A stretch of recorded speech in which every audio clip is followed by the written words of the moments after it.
Joining us now, Canucks reporter, one half the rink-wide duo, Jeff Paterson, after a busy weekend. Hello, Jeff. How are you? Doing well, guys. I think you called the middle period of that LA-Vancouver game the most boring of the season. I shudder to ask, how do you characterize People said that about a game last week, didn't they? I was going to say, am I in a time warp here? I believe the tweet was 10 days old. I don't think I remarked about last night's game at all. So you're maybe having flashbacks, or you're still traumatized by what happened at Rogers Arena. But you're not wrong either. That there wasn't a whole lot going on other than about a 45-second span where it looked like World War III. So I'm not quite sure where that came from. But at least it provided a little bit of sizzle in an otherwise very quiet hockey game. I mean, to that point, very clearly, Luc Robitaille presenting John Garrett with a bottle of wine was easily the highlight of the night, and that kind of speaks to the lack of entertainment. And within that, by the way, the grab of the wine bottle before they were ready to take the photo was the pièce de résistance there. Yeah, they didn't rehearse that. That was pretty evident. But look, the Vancouver Canucks they're limping to the finish line here, and I don't know if they're playing like a team now that knows that the end is in sight, if their best players have hit the wall.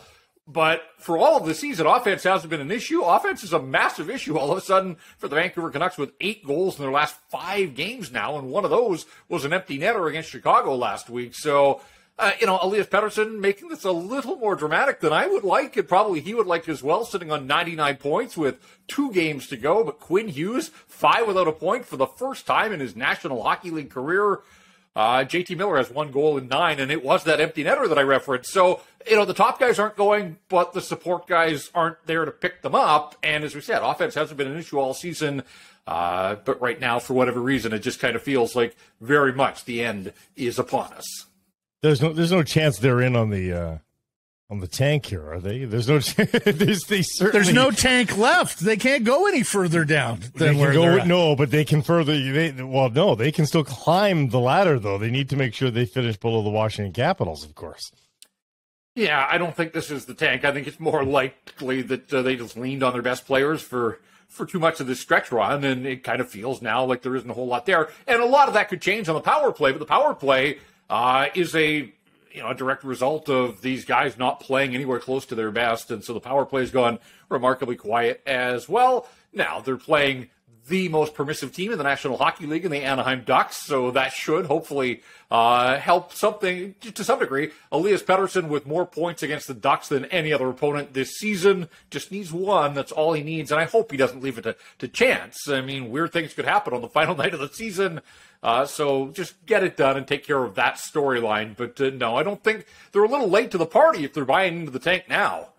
Well, I honestly just think it's subconscious of it's the checked outness. Yeah. It's not a trying to lose. It's a I think I'm trying, but you're just not. And it's a strange affliction. I mean, you look at the Calgary Flames. They've been playing for their lives in the last 10 days. And they still look dreadful. I mean, like it's sports is a funny thing sometimes, right? I mean, getting guys up to be 1,000% on any given night, it's apparently it's a thing. You need to be able to do it. Yeah, and I think you get the coaching change, you get a little bit of a bump there. Thatcher Demko's coming back. If you're a veteran player, you've kind of, a couple of months of sub-NHL goaltending. You're excited about Demko coming back, and he looked good. Mm-hmm. But the minute that you start signing and inserting NCAA free agents, I think as a veteran, and it's human nature, right? That is the ultimate signal that nothing matters to the organization other than evaluating some young players. And so if those veteran guys, perfect world, you'd say be a pro and play through it, but human nature is human nature. It's been a long season for these guys. I think it's understandable that some of your top-end guys might just take the foot off the gas a tiny little bit, but this is where I want them to be selfish. I want Quinn Hughes to finish with as many points as he can. I want Elias Pettersson to get to 100 and then some. So, I hope that, like we've talked about, Rick Tocchet leaning on his top-end guys too much, and he has, but if the longer Elias Pettersson goes without getting to 100 points, I hope they play the wheels off him. He'll have the entire summer to rest up. I want to see him reach that century mark. And we can criticize last night's game all we want, and we should. The last sort of bit of competitive grit in the teeth was, can you spoil the Calgary Flames season? And to a degree, they have here with the win on Saturday. Yeah, I mean, I think the Flames have done it to themselves, but the Canucks had a hand in it, obviously, taking a single point. But, I mean, that is the story of the Flames season, is the number of bonus points. I think it's 17 now that they have left on the table. And, look, we won't go deep in the Flames, but the goal that Jonathan Huberdeau scored on the power play in Vancouver at the start of the Canucks homestand, with the first time they faced the Flames in Vancouver, that's his only goal in the final 12 games down the stretch. And I know he's a setup guy, but he's also being paid a ton. He was brought in to compensate for the loss of both Johnny Hockey and Matthew Tkachuk. And at crunch time, I know he did score in a shootout last night, but one goal in the run of play in the final dozen games for one of your main guys. There's just lots that's obviously gone on and gone wrong with the Calgary Flames, and sure. But I didn't think the Canucks looked all that desperate on Saturday to put any sort of dagger in the Flames. I mean, Cole McWard scored. That was a nice story, and Elias Pettersson scored a beautiful shorthanded goal. But this is part of the problem. The Canucks had a 2-0 lead, and the last goals they scored were in the first period on Saturday night. So they've gone 5 periods of hockey now without putting a puck in the net. And that kind of brings us back to what we said, is just that offensively, this group kind of feels like it has checked out right now. Quinn Hughes addresses the crowd on Fan Appreciation Night. How much did you read into it, and what, if anything, do you think it says going forward? Quite frankly, I didn't read a whole lot into it. Somebody was going to grab the microphone. It turned out to be him. Good for him. He said 2 or 3 sentences and thanked the crowd for their support in a trying season.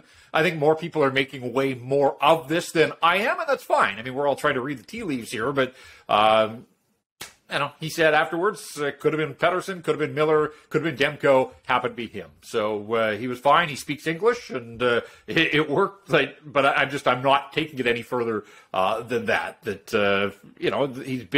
We've seen an emergence of him. We've heard stories from his teammates and the coach about, a bit more vocal in the locker room. But again, like, people are trying to put puzzle pieces together here. I'm just not going to be one of them. If they want to choose him as the captain next year, great. But I don't think that him speaking to the crowd was an indication that he's going to have the C on his jersey. I don't think there's cause and effect here. Do you believe in the notion that if Elias doesn't sign long-term, they're going to offer it to Quinn? I don't know. I haven't given it a whole lot of thought, to be perfectly honest with you. He's part of their leadership group. Clearly they see him, and I think we all know that he's one of the best players that they've got, but it's just not one of those things that I get too worked up about. So honestly, I haven't given it a ton of thought, and I'll let the process play out. If he is their captain, clearly they have felt that he's the right choice.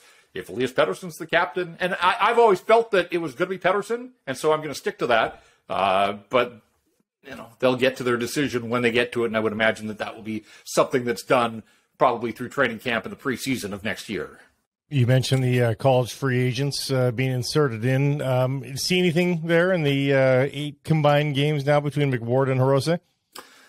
Hirose certainly has, of the two, and I guess it makes sense because he's got twice as much NHL experience. He's also a little bit older than McWard. But, just lots of subtle things. Rick Tocchet's talked about hockey IQ there. They keep seeing it. I didn't think last night was a good night for anybody, but I'm not going to hold that against Akito Hirose. And for Cole McWard to score in his second game in the National Hockey League and have his family still in attendance. I talked to him afterwards about the celebration because there was a pretty big celly there for his first NHL goal, something he'll remember.